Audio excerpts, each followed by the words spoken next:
And I'm the opening act, I guess that makes me. I'm James Smith. Let me tell you something about Hillary Clinton. Excuse me, Chelsea Clinton. Let me tell you something about Chelsea Clinton. She is unfuckable. Because she's engaged.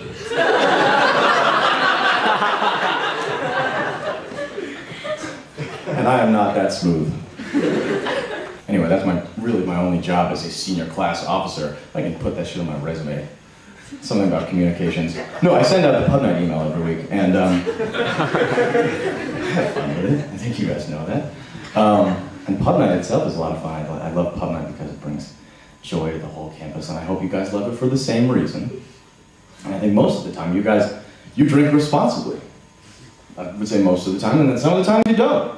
And some of the time you are just puking on the goddamn floor, and your RA has to drag you out of paces, and you're screaming something about your ex-girlfriend or whatever. And then, I don't know, drag you home, and then you pretend to fall asleep while your RA is like, thank Jesus he's asleep. And you strip down, and you sprint out your dorm, and you go break into Sharples, and you key off the little mesh on the window, and you break into Sharples naked, and you steal the mint basket. Somebody calls the cops, and you're sprinting naked with a mint basket around campus, and then you get chased up a tree, and the cops are trying to coax you down in that friendly adult voice cops sometimes adopt, and you're throwing mints at them. By the way, I have a soft chocolate. They're very delicious.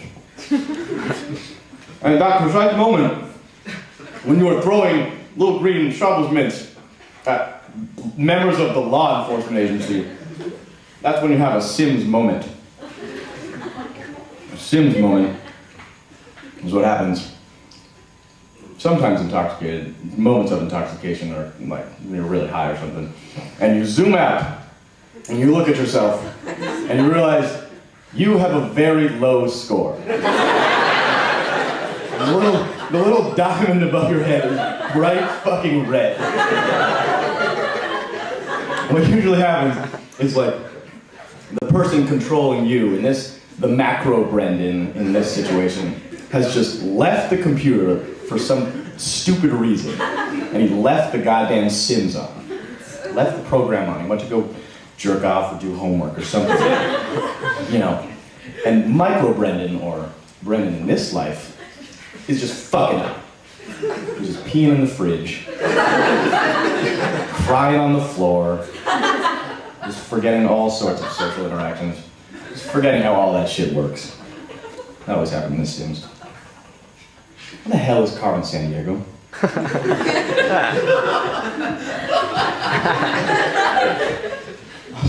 I was playing that game, actually. No, I wasn't playing that game. I went downstairs in my basement, everyone's got the basement where I got the old board games and stuff. And I was looking at it, and that is a game right there that I think relies heavily on the suspension of disbelief. You get a mission, and it's like, all right, gumshoes. Somebody stole the Eiffel Tower. You have 3 suspects in 24 hours. I'm like, what? Well, I don't know, just a guess, but maybe that guy with the tower. Big iron one. Sir, you have a license for that tower? Oh. Carrying it for a friend, huh? Likely story. And they came out with, where in time is Carmen Sandiego? I thought, wow, that's kind of pushing it. All right, gumshoes. Somebody stole all the sushi in Japan. We're pretty sure it was this guy named Rob M. Blind. But we have no idea where in time he is. I'm like, what? What? Well, hold on. I gotta search what? Time? Like all of it? Every possible convergence of time and space conceivable to the human mind, and I need to find all the sushi in Japan. What if I find a little bit? All right, let's punch in 5007 AD, Malaysia. You guys got any idea where all the sushi in Japan is? No, but we have a third of it. Well, that's good. Do you have any idea where then the rest of fucking time the rest of it is? Because I got 23 hours! Stupid fucking game. They're supposed to help you out though. They give you 6 time portals and an info beam. Like, I know what that crap does. I don't even know how a radio works. To be honest, if you told me how a radio worked right now, I would call you a liar.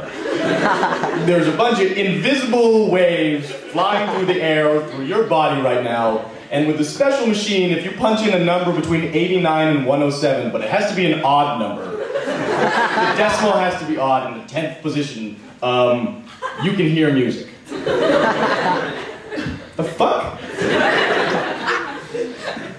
And to be honest, I don't think I'm the only one thinking this.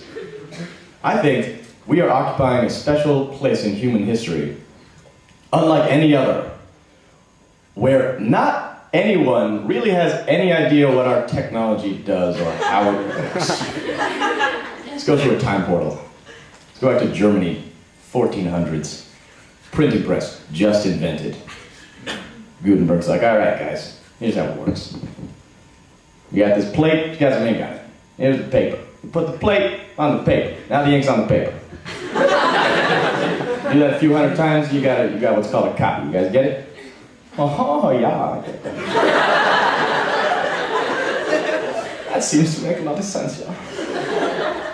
Nowadays, if you try to tell me how an iPhone works, I will tell you, shut the fuck up. It makes no sense. I don't have an iPhone. It's also, I think companies have realized how to take advantage of that, too. Mostly pharmaceutical companies, or like companies that sell shit that happens inside your body so you don't really know how it works. I was watching an ad for Hall's sore throat drops, and they're like, this is how revolutionary Hall's throat technology works. They show a diagram, and there's a diagram with like a man's throat and mouth, and in his throat there are a bunch of black hexagons. And then this golden lozenge in the shape of a sun appears. It's shining. And it goes inside the man's mouth and turns into goo. And the goo covers all the black hexagons. And then they swirl around in some iTunes visualizer kind of shit. And just disappear. And the end result is I have a very lay understanding of human anatomy. I buy a lot of Halls. Anyway, so I've got this theory that once everyone has no idea what's going on anywhere, it will be December 21st, 2012.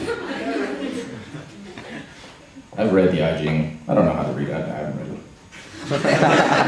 I've looked at the Mayan calendar. It's not true either. John the Baptist said it. I didn't know that guy. It says right there in Revelation 32. The great angel did throw a great millstone into the great lake of fire, and the great serpent did come out of the great mouth of the great whore. And nobody had any fucking idea what was happening anymore. Anyway. I watched 2012, actually. That movie was too real. Anyone else see it?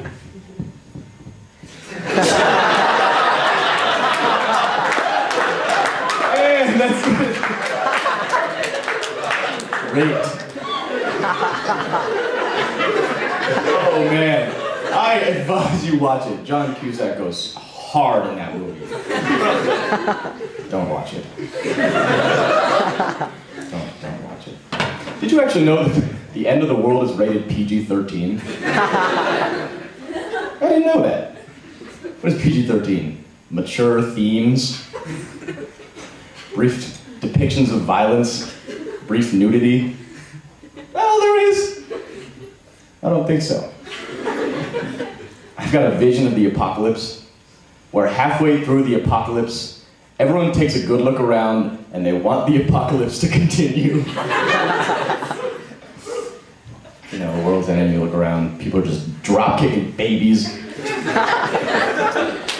Everyone's a lesbian.